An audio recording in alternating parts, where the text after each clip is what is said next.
Alors, le thème de ce débat, comme vous le savez, c'est l'agriculture urbaine, hein, un peu une vision modernisée du vieux fantasme de la ville à la campagne ou de la campagne à la ville.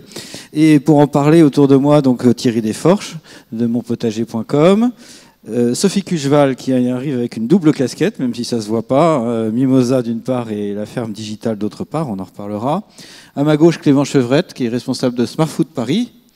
Et enfin, notre monsieur web de ce moment, Charles-Antoine Berthomeau, également appelé Charlie, je crois, qui est notre monsieur web, c'est-à-dire qu'il va retranscrire les interventions ou les questions posées sur le web via fodali.com ou par Twitter, hein, puisque nous sommes suivis également par les internautes qui n'ont pas pu venir à Périgueux. Et donc voilà, chers internautes, vous êtes également invités à participer, à poser des questions, et Charles-Antoine s'en fera l'écho. Sachez aussi que évidemment, les vidéos prises actuellement, ainsi que des petites vidéos d'interviews réalisées auprès de nos interlocuteurs, nos intervenants, seront bien sûr disponibles en ligne après la manifestation. Ce sera notamment l'occasion de revenir sur certaines des questions qui éventuellement n'auraient pas été traitées durant nos débats. Voilà. Alors, on va commencer par un premier tour de présentation un peu développé, un peu détaillé. Et on va commencer avec Sophie Cucheval. Alors, double casquette, donc on va faire ça en deux temps. D'abord, Mimosa, qu'est-ce que c'est ? Alors bonjour. Alors Mimosa, c'est la première plateforme de crowdfunding, de financement participatif, exclusivement dédiée à l'agriculture et à l'alimentation. C'est une start-up qui a été fondée il y a 2 ans par Florian Breton, qui est lui-même petit-fils d'agriculteur. Sur un constat simple, hein, aujourd'hui on a un essor du financement participatif en Europe et particulièrement en France. On est devant l'Allemagne sur ce secteur-là et on n'a pas à rougir. Mais pourtant, l'agriculture et l'alimentation représentent moins de 2% des projets qui sont proposés au grand public. Et donc les projets d'agriculture urbaine également. En 2 ans, on a accompagné 700 projets, on a collecté 3 millions d'euros pour accompagner donc des projets d'installation, de diversification, d'agrandissement, d'innovation portés par des exploitants agricoles et des entreprises alimentaires. Et une des spécificités de Mimosa, et ce qui est intéressant, et on pourra en parler, c'est justement également de déceler des nouvelles tendances agricoles qu'on peut retrouver parmi les projets qu'on accompagne, notamment quelques projets en agriculture urbaine. Alors peut-être sur la deuxième partie, en plus la ferme digitale, puisque donc aujourd'hui j'interviens en tant que CEO de Mimosa, mais également donc de membre de la ferme digitale, dont Mimosa est un des startups cofondatrices. La ferme digitale, c'est finalement le résultat d'un constat partagé, de valeurs partagées entre 5 cofondateurs, dont un est ici présent d'ailleurs à ma droite, Thierry, qui se disent en 2016, qui lancent pour le Salon de l'agriculture de mars 2016 le premier lobby AgTech en France et même en Europe, puisque à ma connaissance, il n'y a pas d'initiative similaire dans les autres pays européens. Le but, il est simple, c'est de promouvoir le numérique et l'innovation au service d'une agriculture performante, durable et citoyenne. Alors pourquoi on parle de numérique et d'innovation ? Il y a en fait un constat qui est fait par ces 5 startups cofondatrices, que sont donc monpotager.com, Agriconomie, Winat, Équilibre et Mimosa que je représente aussi. C'est qu'avec le numérique et avec l'innovation, on va pouvoir produire mieux avec moins. On va pouvoir échanger, décider plus vite, on peut valoriser la production agricole, on peut promouvoir le métier d'agriculteur et puis on peut impliquer davantage les citoyens dans ces projets. Du coup, l'ambition de la ferme digitale, c'est bien de réunir les startups qui viennent court-circuiter certains segments de marché. Je pense à la distribution, par exemple, avec monpotager.com. Avec Mimosa, on est plutôt sur la partie du financement. Avec Agriconomie, plutôt sur la partie de l'approvisionnement. Voilà, en tout cas, de réunir toutes ces startups qui proposent un modèle désintermédié, un modèle efficace au service d'une agriculture. Merci, très bien. On reviendra plus précisément sur évidemment vos actions dans le domaine de l'agriculture urbaine. Thierry Desforges, donc même exercice pour monpotager.com. Petit point personnel pour commencer, je crois que vous êtes vous-même agriculteur. Oui, alors voilà, moi j'ai aussi une double ou une triple casquette puisque je suis agriculteur dans l'Essonne, dans la banlieue parisienne, donc une exploitation qui est ce qu'on appelle une exploitation périurbaine ou dans des aires de fort mitage. Je suis aussi fondateur de monpotager.com. Donc monpotager.com, c'est la première plateforme qui permet, encore une plateforme vous allez dire, qui permet aux citadins de pouvoir cultiver leur propre potager en ligne. Donc les citadins, c'est 80% de la population, c'est 80% de la population mondiale à l'horizon 2050. Donc on sait que les citadins ont une forte attente citoyenne sur leur consommation. Ils veulent être quand même reliés avec les produits qu'ils consomment, ils veulent plus de transparence.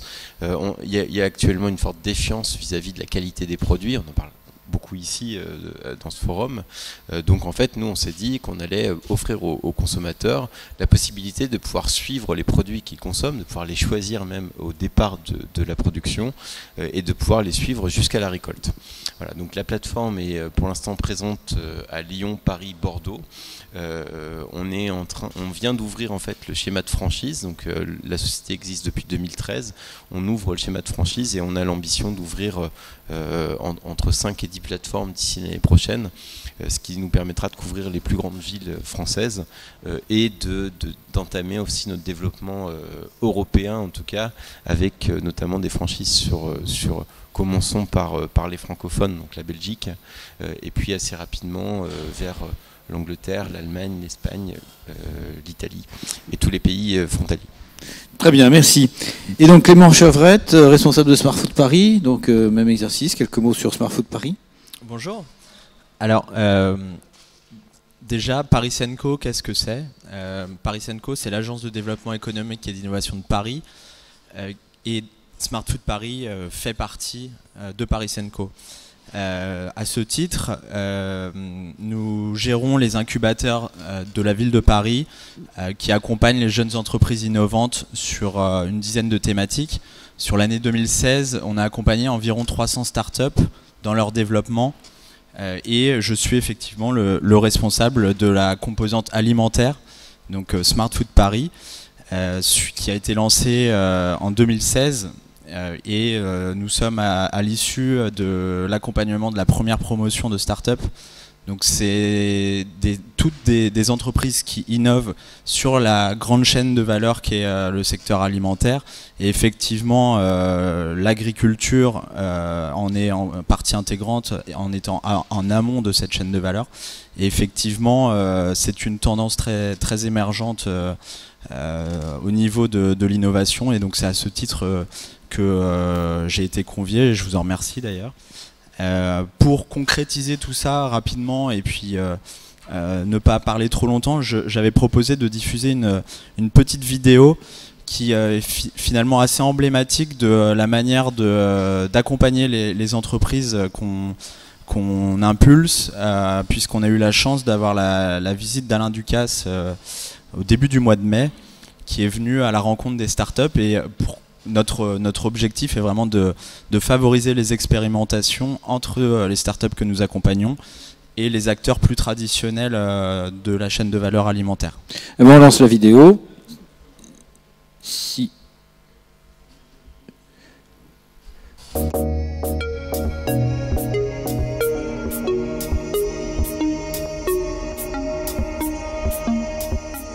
Il était temps qu'on se rende compte de cette différence entre les gens qui avancent et ceux qui sont statiques. C'est ceux qui ont une vision de ce qui va se passer demain. Tout ce qui se passe m'intéresse autour de mon industrie, qui est la manière de se nourrir. Pour nous, l'intérêt principal de pitcher devant Alain Ducasse, c'est qu'Alain Ducasse, il représente non seulement une énorme sommité de la gastronomie française, mais aussi une vraie modernité. C'est génial de voir que des chefs comme ça s'intéressent à l'impact social, s'intéressent à des startups et à venir nous rencontrer. Très très régulièrement, on rencontre des acteurs très divers. Donc aujourd'hui c'est Alain Ducasse, demain ce sera d'autres. Pour nous c'est essentiel. L'ambition de Smart Food Paris, c'est de fédérer tout un ensemble d'acteurs intéressés par l'innovation dans le secteur alimentaire. Et effectivement, le secteur de la restauration fait partie intégrante. Et l'idée, c'est de pouvoir faire rencontrer ces acteurs-là à des startups qui innovent pour pouvoir leur permettre d'expérimenter des choses, renouveler le secteur traditionnel de l'alimentation. on a vraiment eu l'occasion de rencontrer différents acteurs de ce secteur, donc des acteurs clés en général. Donc là, typiquement, Alain Ducasse, c'est vraiment quelque chose d'exceptionnel. Je ne pense pas qu'on aurait pu le rencontrer autrement que grâce à ce genre d'initiative. Mais aussi des grands groupes, notamment tous les partenaires qui s'intéressent, qui interagissent avec les startups. Pour nous, en tant que jeunes entrepreneurs qui n'avons pas encore un carnet d'adresses énorme, ce genre de facilitation, ça a beaucoup de valeur. C'est par l'exemple qu'on peut changer le comportement alimentaire des individus qui habitent cette planète. La haute gastronomie peut aider à irriguer et à donner et à influencer par ombre portée le plus grand des publics, puisque la haute gastronomie, c'est la face visible de l'iceberg, mais en réalité, l'industrie de la restauration, c'est la manière dont on se nourrit, dépend de l'avenir de la planète. Donc je suis un acteur concerné. Moi, je vais vous aider, je vais vous envoyer des chefs pour vous aider de ce que vous ne savez pas et vous allez m'apporter ce que je ne sais pas. Je pense qu'on a vocation à se rencontrer dorénavant souvent.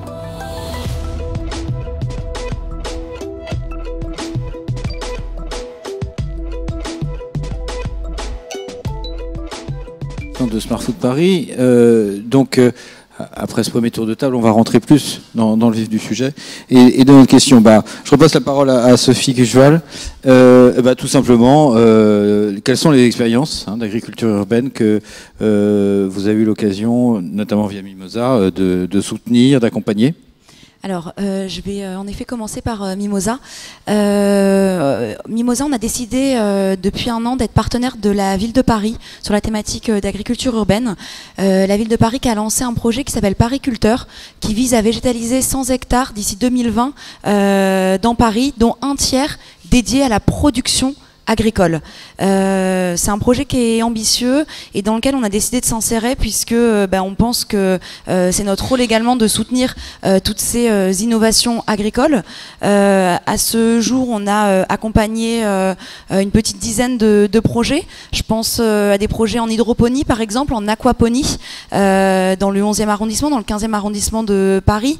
Excusez-moi, pour être précis, les projets dont vous parlez, ce sont les projets issus de Pariculteur. Exactement, qui ont été accompagnés aussi sur la plateforme et qui a l'intérêt de remettre de répondre exactement en fait au but de l'agriculture urbaine, à savoir un impact pédagogique et la création de liens sociaux avec les Parisiens.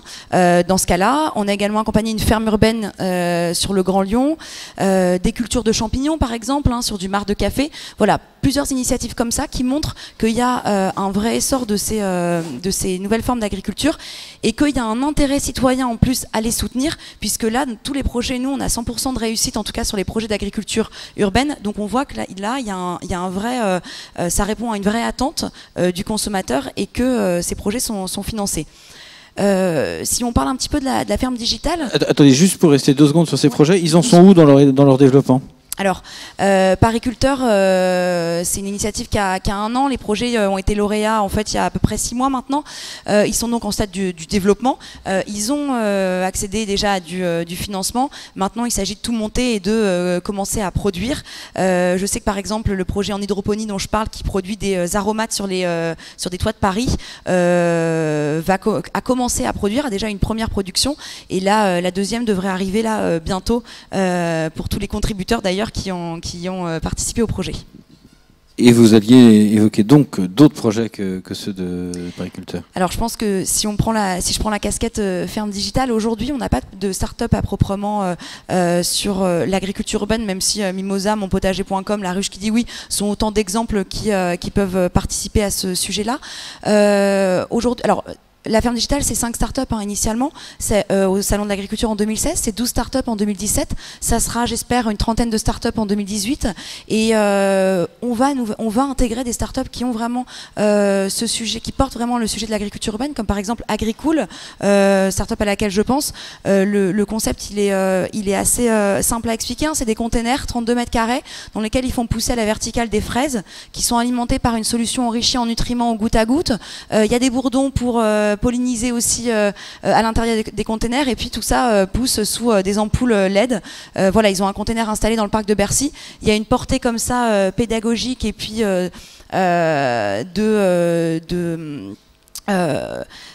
réappropriation de ces thématiques de production qui est assez importante.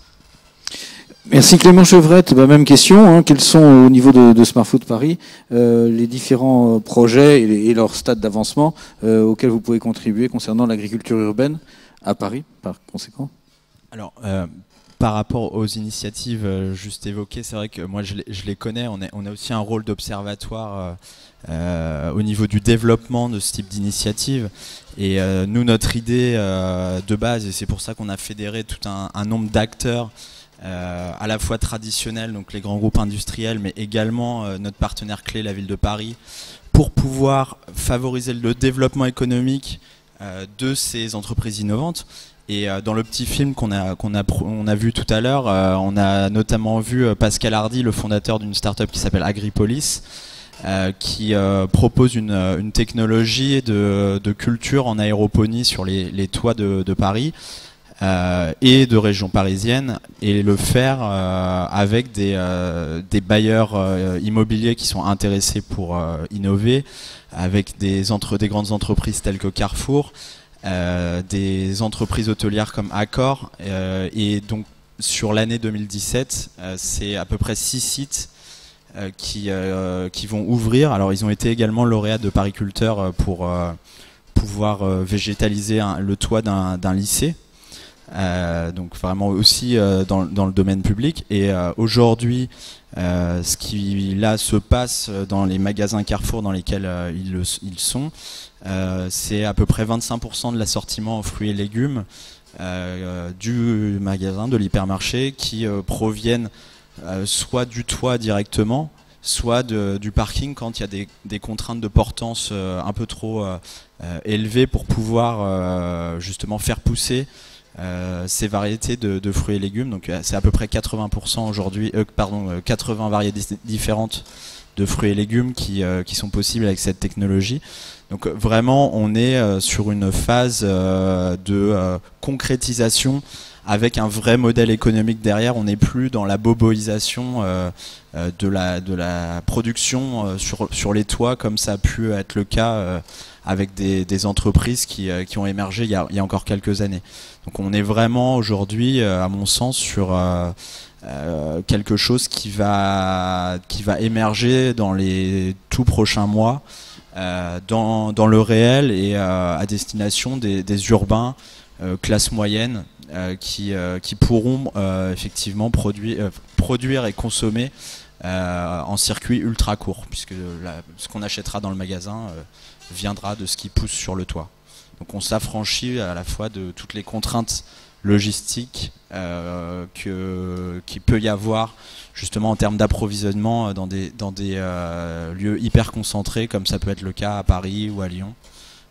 C'est ce genre de choses, plus effectivement des initiatives comme monpotager.com, où on va reconnecter la campagne avec la ville. Alors, justement, vous faites ma transition. On va redébattre de tout ça, mais en effet, là, on est dans une autre logique avec Thierry, puisque monpotager.com, là, on parlait d'une certaine manière de la campagne qui s'installe à la ville. Vous, c'est plutôt l'inverse. Là, c'est la ville qui va à la campagne dans la démarche de monpotager.com. Alors, vous avez déjà décrit à peu près le principe. Est-ce que vous pouvez être plus précis dans la manière dont ça fonctionne pour le citadin lambda ? Oui, alors moi déjà, je vais quand même saluer Périgueux, saluer le fait de venir parler d'agriculture urbaine à Périgueux, parce qu'on parle beaucoup de projets qui sont parisiens, et c'est vrai que l'agriculture urbaine, ou lyonnais, mais l'agriculture urbaine aujourd'hui c'est quand même quelque chose qui est quand même très très citadin, et j'ai envie de dire même presque qu'on est dans un concept qui a du mal à se définir, parce que qu'est-ce que l'agriculture urbaine ? Est-ce que l'agriculture urbaine c'est une vocation pédagogique ? Ça me semble quand même être la première valeur de l'agriculture urbaine. Et moi qui suis agronome, je me suis penché à quelques estimations, et je me suis dit que si on était très très bon en agriculture urbaine et qu'on arrivait à produire très très bien sur les 33 hectares que représente le projet des pariculteurs, ça représenterait 0,01% de la consommation des Parisiens, 12 millions de personnes. Ce qui reste quand même très anecdotique. Donc ça ne peut pas avoir une vocation nourricière, on le sait. Et d'ailleurs, tous les projets qui se penchent sur ces sujets-là sont des projets de production à très forte valeur ajoutée. Sur des produits donc de niche, sans que ce soit péjoratif d'ailleurs. Pas de niche. Petit volume. Mais petit volume à très forte valeur ajoutée, que ce soit les aromatiques, que ce soit ou d'autres produits, les champignons, etc. Mais des produits à très très forte valeur ajoutée. Ça veut dire qu'en gros, pour faire des pommes de terre, des poireaux et 80% ou 90% du volume des produits, il faut aller les chercher ailleurs. Et c'est bien d'en parler ici, parce qu'ici on est quand même dans une région de terroir, de valeurs, d'histoire, de savoir-faire, voilà. Donc quand on vient, la France, c'est un pays agricole fort, et c'est un pays d'agriculteurs. Donc nous, ce qu'on cherche à faire, c'est effectivement, et on est d'ailleurs aussi partenaire des pariculteurs, ce qu'on cherche à faire, c'est à reconnecter le monde agricole, qui est porteur de volume aussi, mais de savoir-faire, d'histoire, de culture, etc. Et de rapporter ça aussi auprès des citadins qui, eux, sont un petit peu déconnectés des réalités. Et moi, ce que je pense, c'est que l'agriculture urbaine, c'est une chance inouïe de pouvoir aller communiquer et faire de la pédagogie auprès des citadins pour pouvoir leur parler d'agriculture et leur parler concrètement. Parce que c'est vrai que si on ne voit pas le produit, c'est compliqué de pouvoir se faire une image de ce qu'est l'agriculture.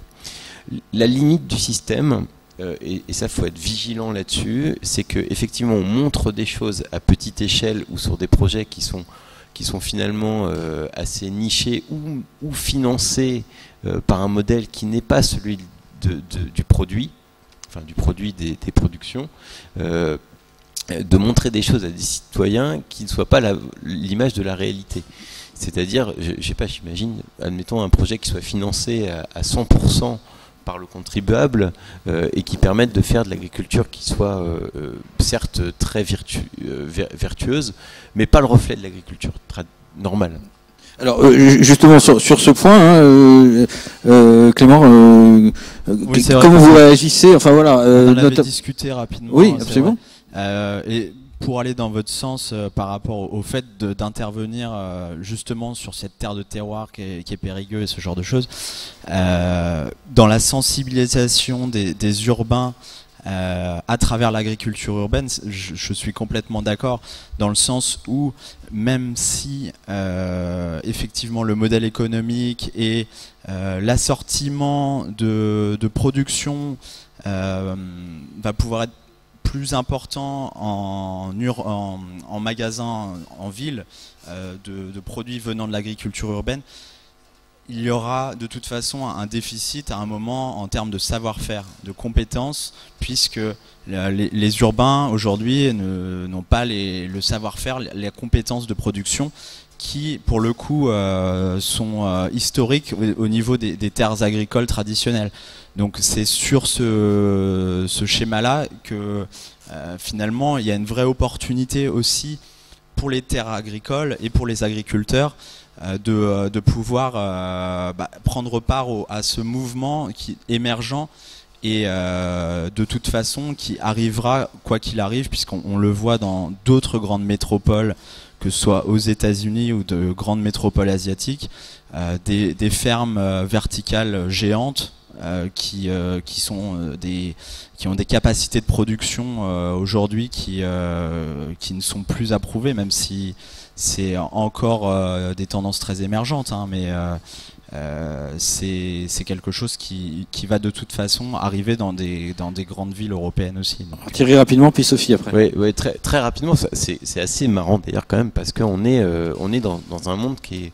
Bon, on sait qu'on n'est pas à quelques dualités près dans le monde actuel, mais aujourd'hui on a une société qui est contre l'agriculture productiviste et des projets d'agriculture urbaine qui sont extrêmement productivistes.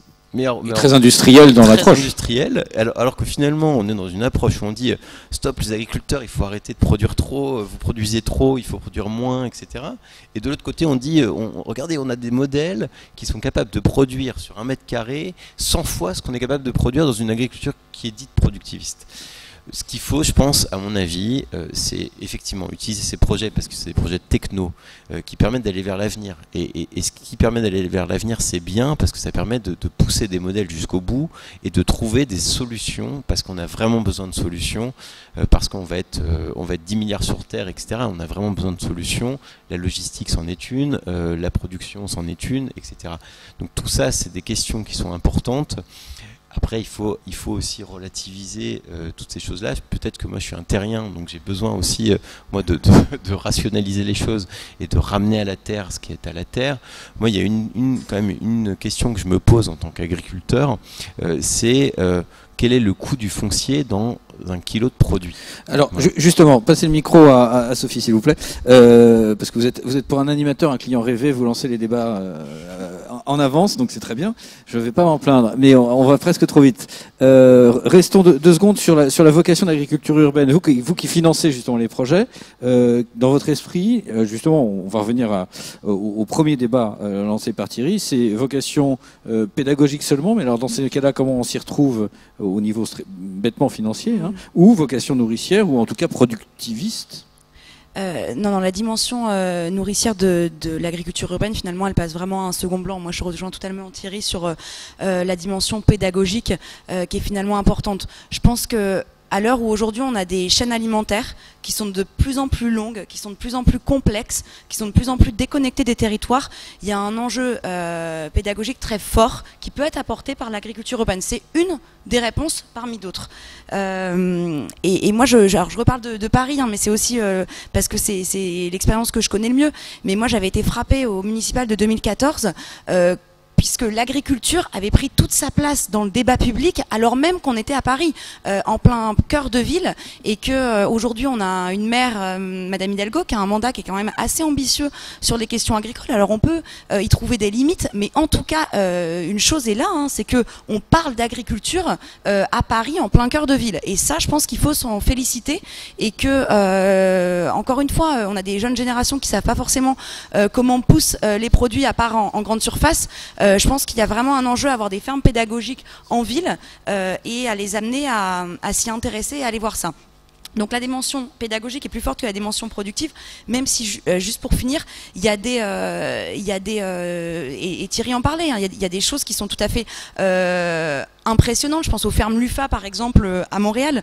Mohamed Haj, le fondateur, il dit par exemple qu'il suffirait 19 fermes Lufa sur 19 centres commerciaux moyens à Montréal pour rendre la ville de Montréal autosuffisante en alimentation. Donc il y a des choses comme ça. Alors c'est son discours, mais il y a des choses qui peuvent être quand même complètement démentielles aussi par rapport à ça. Alors oui, justement, on voit bien qu'il y a quand même un petit point de débat. Clément Chevrette, vous aussi, vous sembliez quand même aller plus loin, beaucoup plus loin que va Thierry, hein, sur la vocation de l'agriculture urbaine. Je ne dis pas que vous allez prétendre nourrir la planète à partir de l'agriculture urbaine, mais enfin, vous semblez quand même dire qu'il y a, après on passera aux questions du web, après il y a quand même une capacité non négligeable et en tout cas vertueuse au niveau économique pour ces solutions.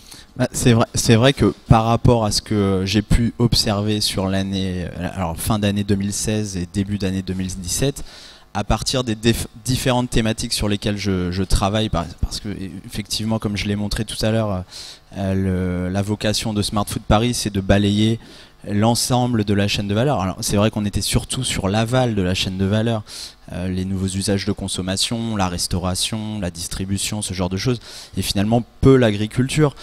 L'agriculture urbaine, puisque on est l'acteur de référence de l'innovation à Paris, qui est une ville hyper dense, et par rapport aux observations, le consensus global de l'ensemble des acteurs qui gravitent autour de Smart Food Paris, donc à la fois les institutionnels comme la ville de Paris qui innovent beaucoup pour justement porter cette ambition de Madame Hidalgo à pouvoir permettre de végétaliser les toits, puisqu'il y a des contraintes techniques très fortes en termes de portance notamment, mais c'est aussi des acteurs, des géants de la distribution alimentaire comme Carrefour qui a vocation aussi à diffuser ce type d'innovation au niveau international. La croissance des startups, une startup comme Agripolis, que j'ai mentionné, qui communique peu au final sur ce qu'elle fait, mais qui à la fois a une technologie hyper innovante en termes de minimisation du coût d'installation, de la capacité à optimiser les coûts de production. Tout ça me permet de dire que l'agriculture urbaine, d'un point de vue de nourrir la population urbaine, est quand même une tendance émergente.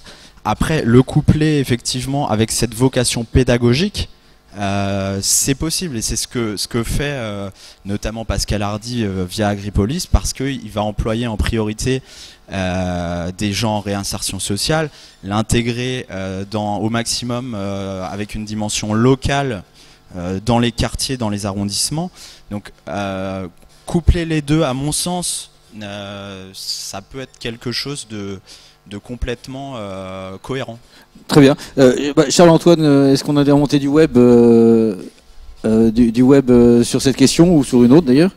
Ça réagit beaucoup en fait sur le web, soit sur le fil Twitter avec le hashtag Faudali, soit sur le site même de Faudali. Plusieurs questions que je vous livre et je vous transmets, notamment par exemple sur la question de l'impact environnement santé. Est-ce que les nutriments utilisés en agriculture urbaine sont-ils bio, et quel est le coût énergétique de l'agriculture urbaine? Une question qui est peut-être une remarque: est-ce que ce n'est pas le renouveau, ou ça ne serait pas le renouveau des jardins ouvriers? Et puis une autre personne qui a l'air un peu perdue: aéroponie, aquaponie, c'est quoi tout ça? Ah bah très bien. Alors puisque c'est vous qui avez cité les termes, vous pouvez définir. Alors, plusieurs questions, pas dans l'ordre, mais sur la question des jardins ouvriers, jardins communautaires, jardins partagés, hein, ils prennent tous les noms selon les époques et les contextes. Oui, c'est un renouveau. En fait, hein, l'agriculture urbaine, elle a un peu disparu de nos villes début du XXe siècle. Finalement, c'est pas une émergence, hein, c'est une réémergence. Et sous le terme d'agriculture urbaine, Thierry le rappelait, on parle finalement de beaucoup de choses en même temps. Une parenthèse que j'ouvre, parce que notamment dans certaines régions, il existe encore, hein, d'ailleurs, hein, des parcelles d'autoproduction, notamment de pommes de terre, etc., dans des zones... Thierry ? Il y a 10 ans d'attente sur les listes des jardins ouvriers, hein, et ça c'est pas nouveau, et les jardins ouvriers n'ont jamais disparu. Il suffit de regarder, de prendre des photos aériennes des régions parisiennes, lyonnaises, etc. Les jardins ouvriers, ils existent, ils n'ont jamais disparu, et effectivement il y a beaucoup d'attentes. Voilà. Donc, mais il est exact aussi que les citadins de centre-ville n'y ont pas accès par définition, enfin à moins de prendre beaucoup de temps de transport. Alors, sur les termes utilisés techniques, hydroponie, aquaponie, en fait c'est des cultures qu'on appelle souvent des cultures hors sol, en fait, donc qui n'utilisent pas la terre dont parlait Thierry, et en effet c'est une solution enrichie en nutriments qui vient permettre aux fruits et légumes de pousser. Quand on parle d'aquaponie, c'est de l'hydroponie, mais on ajoute aussi des poissons à la solution. Juste d'ailleurs, ça me fait penser que sur la dimension nourricière de l'agriculture urbaine, on parle quand même souvent, quand on parle d'agriculture urbaine, de maraîchage, hein. On parle peu souvent quand même de céréales, qui restent quand même la base de notre alimentation. Donc ça aussi, il s'agit d'avoir bien en tête, hein. On produit encore peu, et d'ailleurs j'ai pas d'exemple là qui me viennent, de céréales sur des toits, parce qu'on n'a pas, il y a déjà pas de surface, et puis le poids serait trop important. Ni donc, même d'élevage laitier. Exactement. Donc voilà encore, en termes l'élevage et les céréales, ça réduit quand même beaucoup la portée nourricière de l'agriculture urbaine. Je crois qu'il y avait une dernière question que j'ai. Alors c'est le bio, et alors on peut peut-être élargir la question justement que d'ailleurs à l'aspect, disons, naturel des procédés mis en place, hein, par ce type d'agriculture. Justement, vous souriez quand on parle de fermes verticales, etc. Voilà, quel est le caractère naturel ou artificiel, enfin, éventuellement, qui pourrait se retourner contre l'agriculture urbaine? Alors la première réponse, elle est purement réglementaire, et c'est un sujet sur lequel d'ailleurs je sais que l'agence bio se bat en ce moment. C'est que dès l'instant où on est sur des sols artificiels, enfin des substrats artificiels, on n'est pas dans le bio. Donc déjà, tout ce qui est issu de substrat, donc tout ce qui est hors sol, ne peut pas être bio par définition. Ça, c'est un premier élément sur lequel je dis l'agence bio essaye de se battre parce que ça leur pose problème, parce que c'est vrai que c'est quand même plus facile de produire bio quand on est sur des substrats ou sur des environnements qui sont artificialisés, où on peut maîtriser l'intégralité des facteurs de production. Donc voilà, ça c'est un des premiers éléments de réponse, mais qui répond quand même assez rapidement à la question. Donc c'est-à-dire tout ce qui sera issu de l'agriculture urbaine ne sera pas bio par définition, ou difficilement. Voilà, bon, mais faut inventer un nouveau label, quoi. Ouais, alors et ça c'est bien, merci parce que ça me fait la transition de ce que j'avais envie de dire depuis un petit moment, mais je pense que ça veut dire, ce qu'on est en train de parler, ça veut dire qu'en gros, l'agriculture française traditionnelle, mondiale, traditionnelle en tout cas, n'a jamais su prendre le pas de la communication. Parce qu'aujourd'hui, tous ces projets-là dont on parle, qui sont quand même finalement, dans ce qu'on a lu dans la presse et ailleurs, sont finalement borderline par rapport à ce que le consommateur a pu considérer de ce qu'était l'agriculture depuis des générations. Parce que quand on lui explique, quand on explique à un consommateur que un produit issu justement d'une agriculture intensive fait sur substrat, etc., c'est pas bien, ça n'a pas de goût, etc. Et qu'aujourd'hui on est en train de lui expliquer que le même produit en agriculture urbaine sur des substrats dans des containers, etc., c'est génial. Et j'ai tendance à penser que oui, ça peut être génial. Mais en effet, c'est ce qu'on a critiqué. L'élevage breton hors sol a été vilipendé pendant longtemps. Mais voilà, en fait, on est en train de, en fait, on est dans un monde qui est en train d'évoluer, simplement, qui mute, qui bouge, les lignes bougent, et c'est plutôt bien. Ça force les agriculteurs à repenser leur modèle, et c'est plutôt bien. Ça force les citoyens à avoir un regard différent sur les produits qu'ils consomment, et c'est plutôt bien. Voilà, donc moi-même agriculteur, je pense que on a besoin d'évoluer. Notre mode de production a beaucoup évolué depuis 10 ans, depuis 20 ans, et je pense que dans 10 ans, il aura encore évolué. On ne peut pas produire tout en agriculture urbaine. Je pense qu'on reste quand même dans un modèle qui est allez, je ne vais pas parler de saupoudrage, mais je vais parler quand même, effectivement, ce qu'on appelle pédagogie, c'est qu'on reste quand même dans des volumes qui sont faibles, dans des produits qui sont très, très emblématiques. On parle de fraises, on parle de champignons, on parle de comment ça s'appelle ? On est en train de parler de PPAMC. Enfin, vous savez, les PPAMC, c'est tout ce qui est produit, les plantes médicinales, aromatiques, etc. Donc, vous voyez, enfin, on n'est pas dans une agriculture qui est représentative. On est dans une agriculture qui est une agriculture d'élite. Clément Chevrette, alors sur ce caractère, en fait, oui, pour pousser même le plus loin l'éventuelle critique, il y aurait un risque de retour de bâton, en fait. Cette niche développée pour aller vite des bobos écolos parisiens, finalement, se prendrait pour retour de bâton le fait d'avoir créé une agriculture totalement artificielle, avec des process industriels totalement déconnectés de la vraie nature. Ah oui, c'est un vrai sujet. Justement qui potentiellement pourrait freiner le développement de ces entreprises qui innovent. Alors à la fois justement sur le vide juridique que Thierry évoquait sur le bio, sur vraiment l'appellation de ces productions qui sont faites sur les toits. Aujourd'hui, l'axe sur lequel quelqu'un qui comme Agripolis vend des fruits et des légumes qui sont de bonne qualité. Enfin, il y a eu des tests de fait pour certifier ça.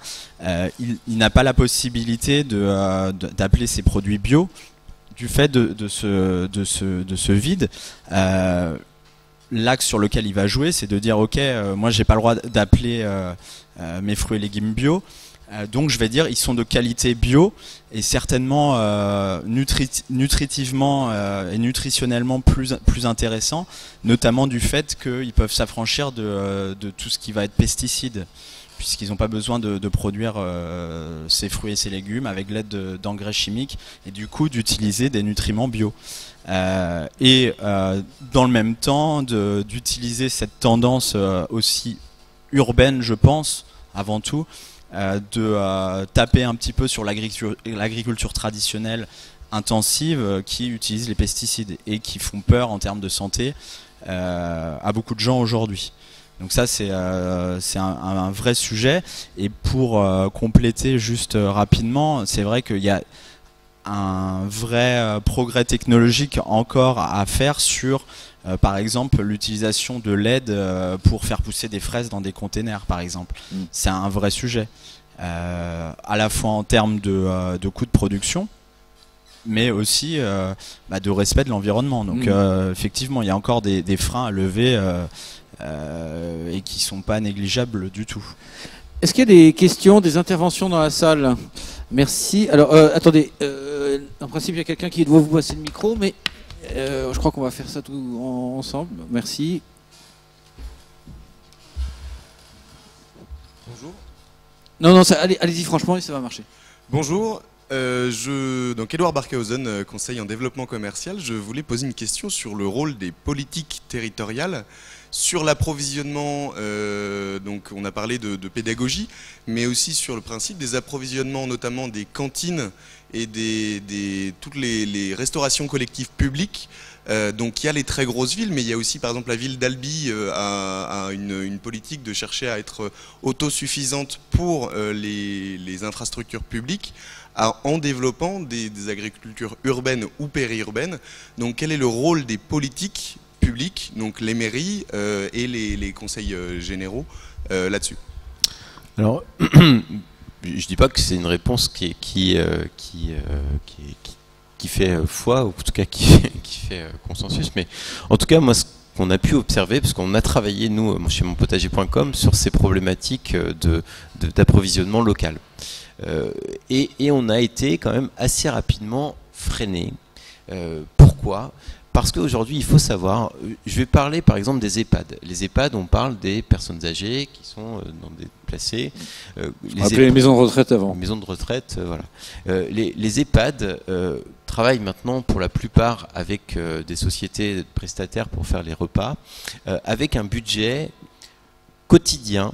Et alors là, restez assis quand même, le budget quotidien, c'est 2,50 € par repas par jour. Enfin, par repas. C'est pire dans les écoles, au passage, je crois. Non, mais c'est pour ça que je dis ça. Je parle des EHPAD parce qu'il y a un petit peu plus de budget. Eh ben, je sais pas comment vous faites pour mettre de la viande, des produits de qualité, etc., dans un budget de 2,50 €. Et je pense que c'est ça la vraie question. C'est que la volonté politique de faire du local, elle est en tout cas plutôt vertueuse, moi je l'apprécie, mais en tout cas, dès qu'on rentre dans le cœur du sujet, qui est l'économique, et quand on rentre dans les économiques, on n'y arrive pas. Parce que faire du local à 2,50 € et des produits bio ou de qualité, etc., ça devient très très compliqué, et avec la meilleure ambition, la meilleure problématique, avec 2,50 € par jour, c'est compliqué.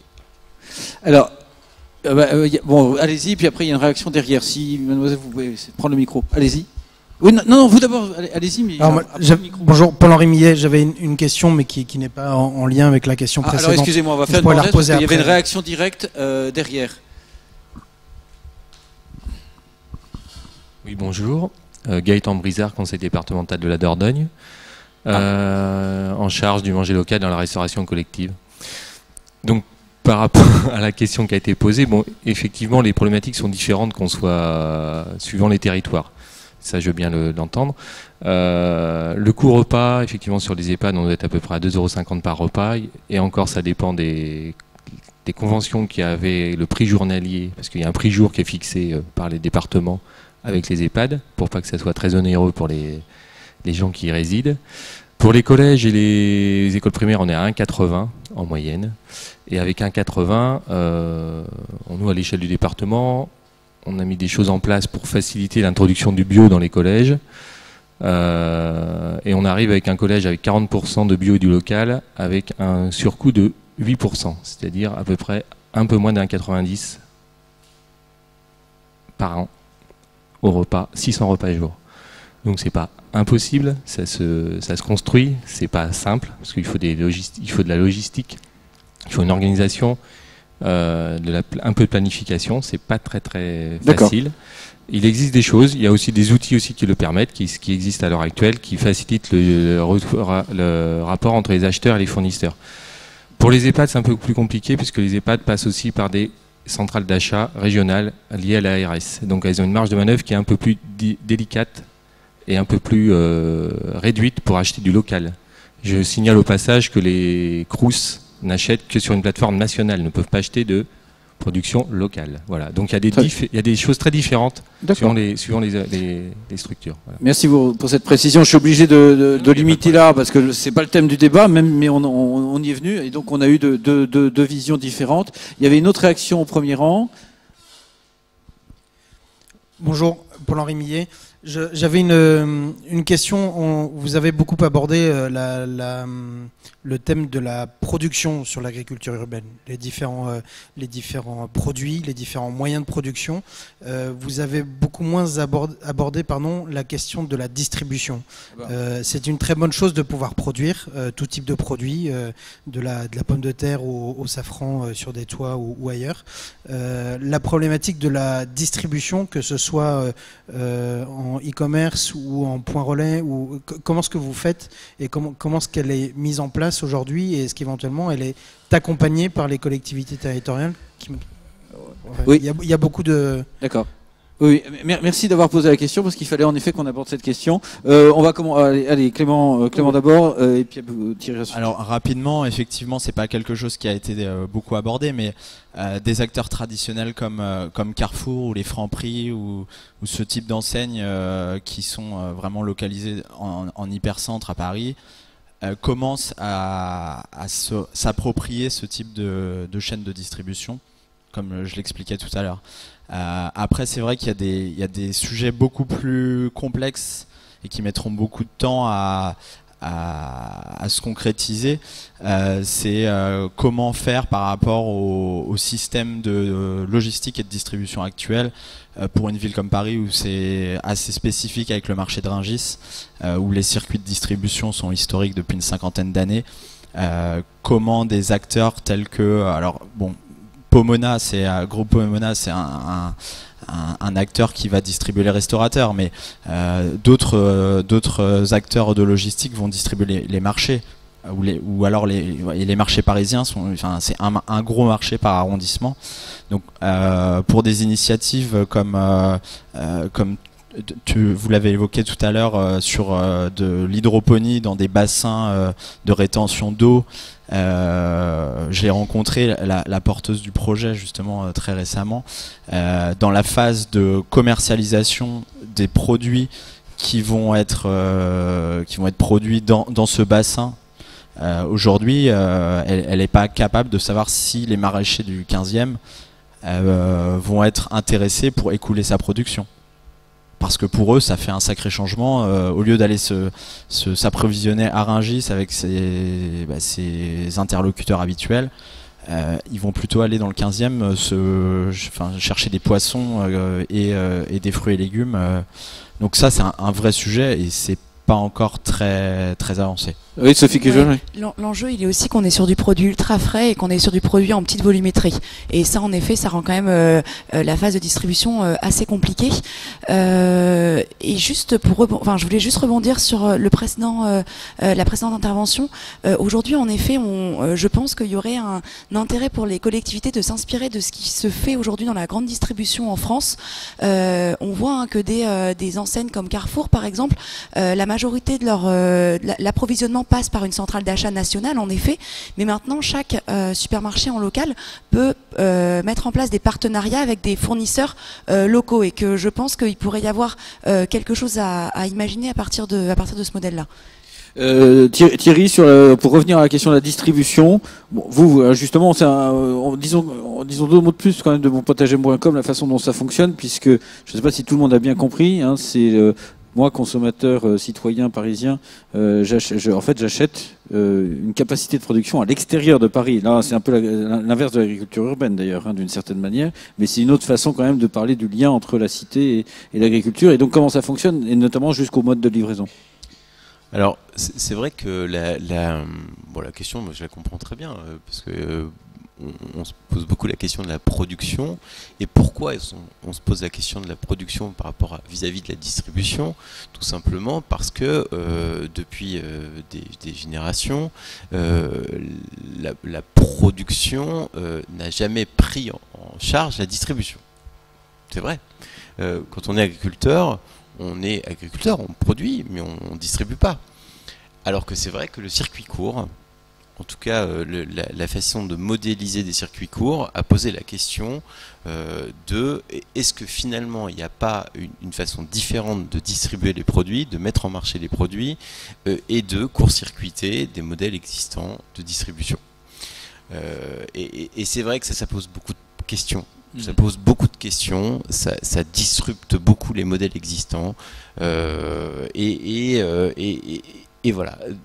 C'est pour ça qu'aujourd'hui on est en train d'écrire une nouvelle page de la distribution, et que jusqu'à présent les agriculteurs n'ont jamais été capables, ou en tout cas les producteurs n'ont jamais été capables de se prendre en main sur les parties de distribution. Et c'est ça qui change. Et c'est ça qui est en train de changer, et ce sont les codes qui sont en train de changer. Donc moi je comprends très bien la question, et je comprends très bien pourquoi est-ce qu'il y a des nouveaux projets, il y a des nouveaux codes, et ces codes, ils changent beaucoup de choses, à la fois sur les modèles, à la fois sur comment ça s'appelle, la manière, le bio, la santé, enfin voilà, ce sont beaucoup de choses qui rentrent en compte, et c'est vrai que c'est pour ça que ces questions-là sont pas complètement résolues. D'accord. Madame, une question? Sauf si vous avez des questions directement peut-être dans la salle en lien avec la distribution, parce que j'ai peur de poser des questions qui reviennent trop en amont de notre discussion.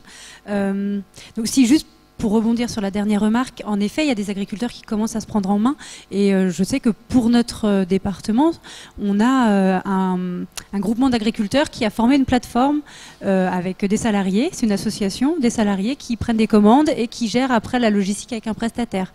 Donc c'est des choses qui se font petit à petit, et il n'y en a que pour le bio, les autres en conventionnel n'ont pas forcément encore fondé ce genre d'association pour répondre à ce besoin de logistique, et d'autres endroits, notamment en France, pour Paris, une AMAP qui a été formée par des producteurs de Normandie qui se sont groupés pour gérer eux-mêmes leur logistique. Il y a des choses qui se font, mais c'est, j'avoue, dans les projets d'alimentation locale portés par les collectivités aussi, c'est une problématique. La logistique est un gros problème sur lequel beaucoup de territoires se penchent. En fait, oui, qui concerne que l'agriculture urbaine vient poser de façon encore plus nouvelle, mais qui se pose pour tout le monde. Tout à fait, à partir du moment où on parle de circuit court. Vous aviez une autre question? Oui, alors juste une question. Depuis tout à l'heure, on parle de culture sur les toits, et quelque chose qui revient souvent dans les questions d'à peu près tout consommateur, c'est la qualité de l'air à Paris. On sait que c'est pas terrible. Par rapport à la production, est-ce que ça pose pas de souci de se nourrir à partir d'aliments issus de ces toitures? Bien sûr, il fallait poser la question, Clément. Alors, a priori, en lavant à l'eau claire, ça suffit pour. Il y a des tests. Et, enfin, il y a ça, vous dites ça sur la base de tests scientifiques. Bien sûr, voilà. Bien sûr. Alors, oui, je me base sur le fait que Carrefour ait dit OK pour vendre ses fruits et ses légumes dans ses propres magasins. Donc, j'imagine que oui. Enfin, je ne sais pas les vérifier moi-même, mais. Oui, bien sûr. Non, mais je veux dire, voilà. Et juste une dernière remarque aussi. On a parlé beaucoup d'hydroponie. Les projets sur la ville de Paris étaient finalement complètement déconnectés de l'agriculture, l'agriculture, on va dire, de grande, qu'on a vraiment sur de la terre, on va dire. Et je ne suis pas sûre qu'en termes de pédagogie, ça retrace un lien très fort entre les agriculteurs et les citoyens. Pour moi, ça déconnecte encore plus la production réelle, réelle, et encore c'est une vraie production, hein, je dis pas en aquaponie, mais la production de la plupart de nos aliments, et donc je suis pas sûre qu'en termes de pédagogie ça soit le meilleur. Et vous avez peu parlé de fermes urbaines, des vraies fermes le long des voies ferrées ou qui sont sur la terre, alors que pourtant je sais que sur Paris il y en a beaucoup aussi. Alors, ça fait partie d'ailleurs du pariculteur pour partie des vraies productions sur de la vraie terre. Hein. Alors très rapidement, parce qu'on a déjà eu un peu ce débat et on n'a plus beaucoup de temps, il y a une question juste après. Je pense qu'il faut surtout pas retomber dans un clivage comme aime faire le monde agricole entre ces nouveaux projets d'agriculture urbaine et une agriculture rurale plus traditionnelle. Ça a quand même une vertu pédagogique de réintroduire ça en ville et quand même quand on a des lieux ouverts au public où on voit pousser des fruits et légumes, je pense quand même que ça a son impact. Après, ça n'enlève rien sur les fermes urbaines à Romainville ou sur les moutons qui pâturent en Seine-Saint-Denis. C'est aussi, enfin voilà, c'est complémentaire. Et c'est aussi tout à fait intéressant. Mais voilà, je pense vraiment pas qu'il faille voir ça en opposition à d'autres modèles agricoles. Au contraire, c'est un complément en plus et une vitrine de plus à cette agriculture. Une dernière intervention de la salle avant de repasser la parole au web. Oui, Stéphane Béton, responsable des développements de produits bio pour la marque Delpierre. Je voulais juste rebondir justement sur cette question. Est-ce que c'est pas justement le moment d'assumer, de dire bon voilà, la terre elle va servir à nourrir les hommes, à habiter, à produire peut-être de l'énergie pour les automobiles. Et nous dans l'agriculture, la solution, puisqu'il y aura de moins en moins de terre, c'est évidemment d'aller en ville sur des modèles productifs. Mais est-ce que c'est pas justement le moment de l'assumer et d'indiquer aux consommateurs les voies technologiques du futur, les faire adhérer d'ores et déjà, et pas de continuer dans finalement masquer le modèle productiviste tel qu'il a été aujourd'hui. Vous parliez d'un défaut de communication de l'agriculture tout à l'heure. Est-ce que c'est pas encore le cas? Est-ce qu'il ne faut pas aller dans cette communication projective sur ce que ce sera dans 20, 30 ans? Bon, vous ouvrez là un grand champ. Est-ce que quelqu'un veut répondre? C'est pas facile. De toute façon, on en est tous d'accord. Ça là-dessus, les modèles évoluent. On va voir si le web a une opinion sur la question. Alors le web réagit beaucoup sur tout ce qui a été dit, que ça soit des personnes qui sont engagées, qui demandent est-ce que tout le monde peut faire de l'agri urbaine, qui s'adresse à Mimosa, financez-vous des projets citoyens. Alors c'est peut-être quelqu'un qui a raté le tout début. Des exemples des nouveaux, des écoquartiers qui se mettent en place, et notamment l'exemple du Fort d'Issy-les-Moulineaux qui propose des nouveaux jardins partagés. Donc il y a peut-être quand même une tendance dans ce sens-là. Une remarque sur le coût carbone de distribution, si c'est aux agriculteurs d'aller livrer en plein de lieux des petites quantités, des petites productions. Et puis aussi beaucoup de questions sur le nouveau modèle, la distribution, avec une question, est-ce qu'on irait vers... Est-ce qu'il s'agit d'une utopie de la désintermédiation totale?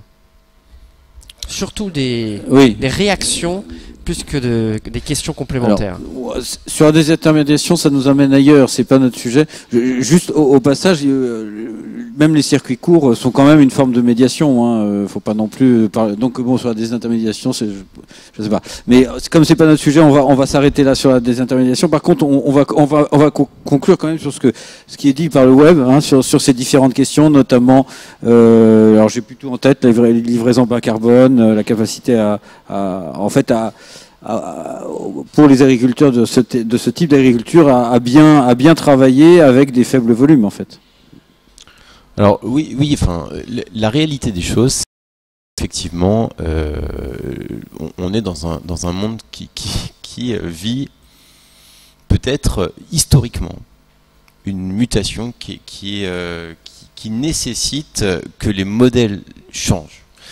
Et c'est vrai que moi je comprends bien que les gens se posent la question de savoir si un produit qui vient de l'agriculture traditionnelle, il est plus ou moins bon parce qu'il vient d'une agriculture qui est différente, quelle qu'elle soit. Et que tout ça, pourquoi les gens se posent la question? Parce que derrière tout ça, il y a une réalité économique qui change. Voilà. Alors, j'imagine bien que derrière tout ça, qu'un produit il soit bio et que la marge derrière les produits bio, effectivement, elle n'est pas la même que derrière un produit qui est issu d'une agriculture traditionnelle. Donc, je comprends bien. Alors, effectivement, tout ça, quand on se pose la vraie question, qu'est-ce qui se passe derrière tout ça? Effectivement, ça change beaucoup.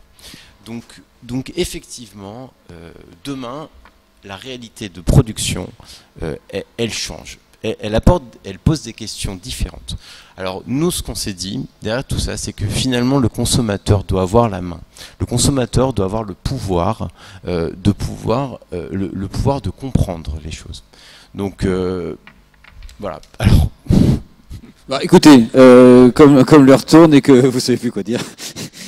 Non, merci. Enfin, le consommateur doit avoir le pouvoir. En effet, c'est une façon de bien conclure ce débat. Donc, arrêtons-nous là, puisque le temps était déjà dépassé. Merci à nos trois intervenants qu'on peut applaudir. Merci pour vos interventions. Merci aussi aux internautes pour leurs interventions. Et puis, rendez-vous à 14h pour des prochains débats. Merci.